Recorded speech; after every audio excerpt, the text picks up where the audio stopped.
Ladies and gentlemen, today is Friday, October the 2nd, 2020, and that means that I am bringing you my top 5 tech and gaming news stories for the day.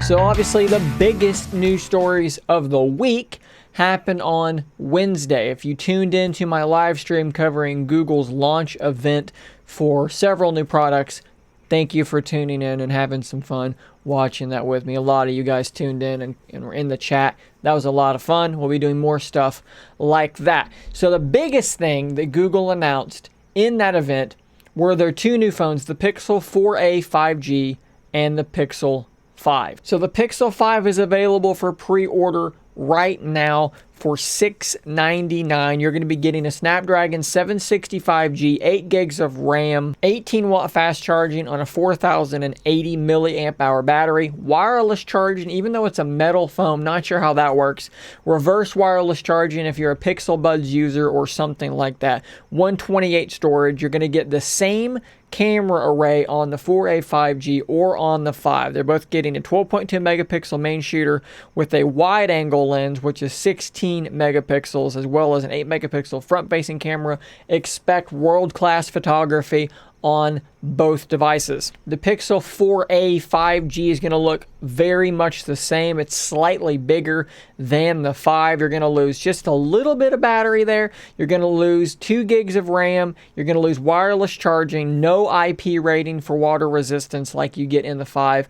And it's going to be $200 cheaper than the Pixel 5. I think it's a pretty compelling offer. Obviously, both offer 5G support. And since it's the same exact camera array, expect, again, a world-class photography experience. Some of the features coming to the camera on both of these Pixel devices: notification vibrations are gone. That's something that should have been a thing for a long time. Cool to see here. You're going to get additional framing hints to help you take a better shot.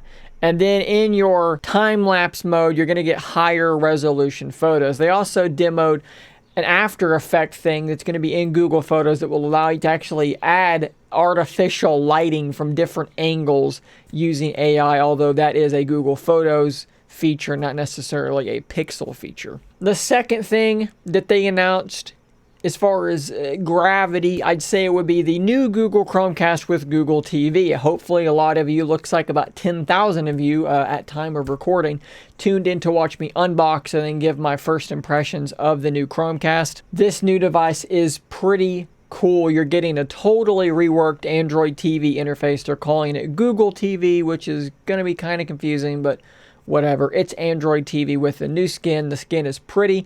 It's relatively fast. This device isn't blazingly quick, but it is fast enough. Deep, heavy YouTube TV integration. So if you're a YouTube TV user, this thing is going to be a pretty solid device for you. Of course, you're going to be able to use voice commands via the button on the remote.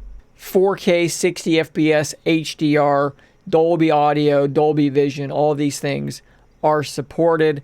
Google Stadia should be coming in early 2021 as well. At the end of the day, this thing ceases being just a Chromecast and is now an all-in-one device. And for $49.99, I think it's a pretty solid buy, in particular for YouTube TV users. Number 3 is Google's new $99 Nest Audio smart speaker. This thing looks pretty good. Obviously, it's hard in a video form to show you what is good about a speaker.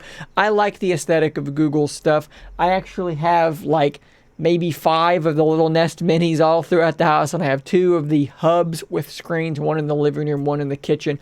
I really like them. So the idea of having for $100 sort of a central, big, bassy, much louder speaker, not too bad. The price is pretty solid. You've got different colors that you can choose from. Personally, I think they all look pretty good. The blue, the gray, and then the white look pretty good to me. They're claiming it's 75% louder than the Google Home that it replaces.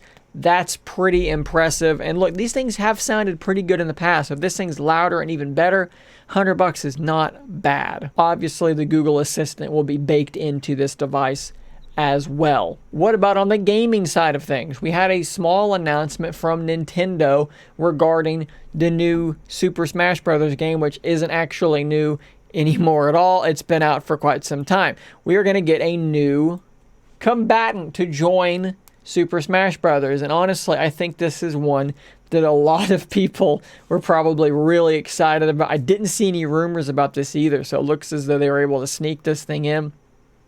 I know a lot of people, like my little brother, will be super pumped and might actually want to buy Super Smash Brothers now, because that's right, Steve from Minecraft is now a combatant in the Super Smash Brothers.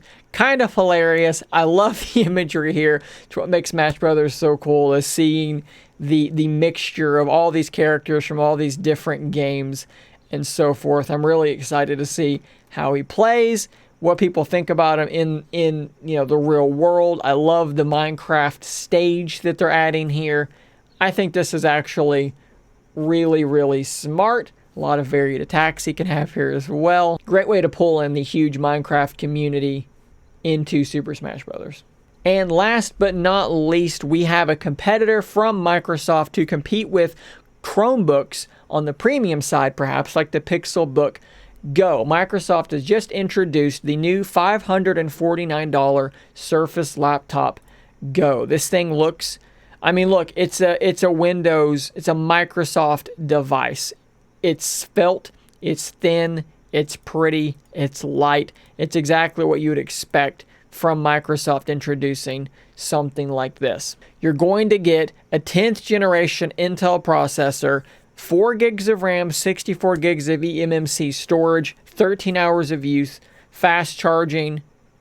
That'll get you 80% in a little over an hour. Keep in mind here, as I mentioned, at Ars Technica, the Pixelbook Go cost $100 more and packs an M3 processor. You can tell where they're going here. You've got USB-C, a USB-A, 3.5 millimeter jack, and then of course the charging port. To me, the biggest thing there to be slightly concerned about would be the 4 gigs of RAM. However, I do want to point you towards a video that I made a good while ago now, where I actually have the Surface Pro 7 Core i3 with 4 gigs of RAM in addition to the i5 with 8 gigs of RAM.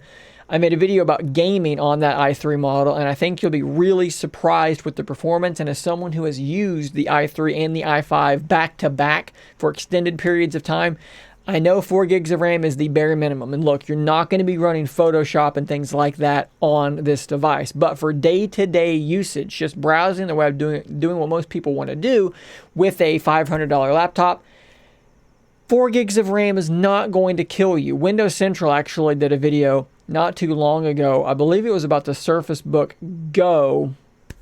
I believe it was about the Surface Go, where they kind of cleverly showed you all the things it could do before telling you that, yes, this was the 4 gig model, kind of dispelling some of these ideas that 4 gigs just simply can't get anything done. It totally can.